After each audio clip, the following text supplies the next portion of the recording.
Folks, in this video today, I want to talk about Buccaneers defensive end Logan Hall because I feel like he hasn't been talked about enough this offseason, and I really do feel like there is a chance that he could have a breakout year for the Tampa Bay Buccaneers going into year number 2 with the team. But before we talk about what he can do for the Tampa Bay Buccaneers, I actually want to go back to the collegiate level to give us a little bit of groundwork, a little bit of a baseline for what he could be for the Buccaneers. So, Logan Hall spent all 4 years playing at Houston. Now, he didn't get much playing time until his senior year, his redshirt junior year, I guess I should say.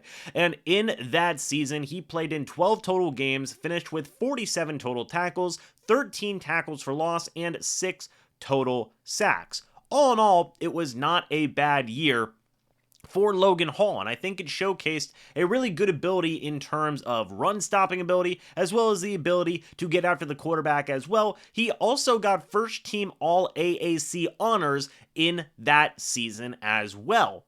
He was so good in his final year that the Tampa Bay Buccaneers took him in the second round of the 2022 NFL Draft, and it's very important to remember that in his rookie year, Logan Hall was behind a couple of guys on the depth chart. He did not start a single game in his rookie year because you had a few other guys that were on that roster. The team had signed veteran Akeem Hicks. You had Will Golston, who was still in that rotation. You had Rakeem Nunez-Roches, who could play on the defensive line as well. You had a lot of guys there who were just commanding more snaps and getting more playing time over a guy like Logan Hall. However, Logan Hall still put up, I thought, okay stats for not starting a single game throughout the year and getting pretty rotational-esque playing time. He finished with 2.5 sacks, 12 combined tackles, 5 tackles for loss, and 6 quarterback hits. Now, obviously, that's not the best defensive stats in the world, but he only played 36% of defensive snaps in his rookie year. And when you look at his combine measurables, Hall was still a guy that I think is showcasing a lot of ability along with his college stats as well. A 4.88 40-yard dash, 30-inch vertical, 7.25 three-cone drill, 4.44 shuttles. So he has the ability, he has the college stats, he just didn't get the playing time in year 1. Now going into year number 2, things are certainly going to look a lot different. Will Golston, he's gone. Akeem Hicks, he's gone as well, and there have been some conversations about bringing those guys back. Todd Bowles certainly had spoken about the idea of wanting to bring those 2 guys back as well, but I do think there is a very obvious chance here that Logan Hall is going to be a starting defensive end for this team.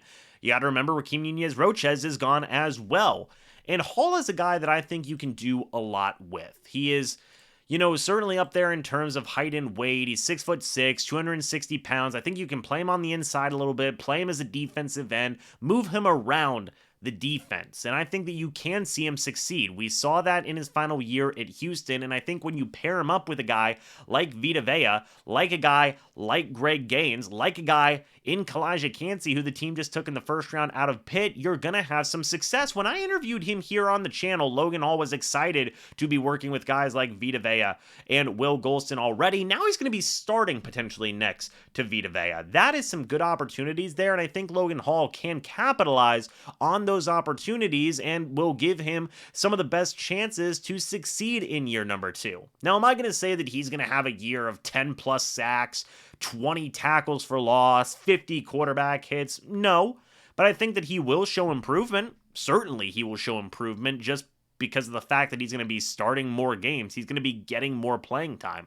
And with playing only 36% of defensive snaps, he's still got 2.5 sacks and 6 quarterback hits and 5 tackles for loss. You can certainly expect those numbers to go up. I think that you can see some very comparable numbers to what we saw in 2021 with Houston. 13 tackles for loss, 6 sacks, 47 tackles. That would be a really, really good second year from Logan Hall. And in my opinion, that'd be a breakout. I do consider that a breakout year because it shows significant improvement. It shows starting ability from Logan Hall, and it shows that, yeah, he can hang at the NFL level and can be a great pairing with guys like Calijah Kancey, like Vita Vea, and like Greg Gaines along that defensive line.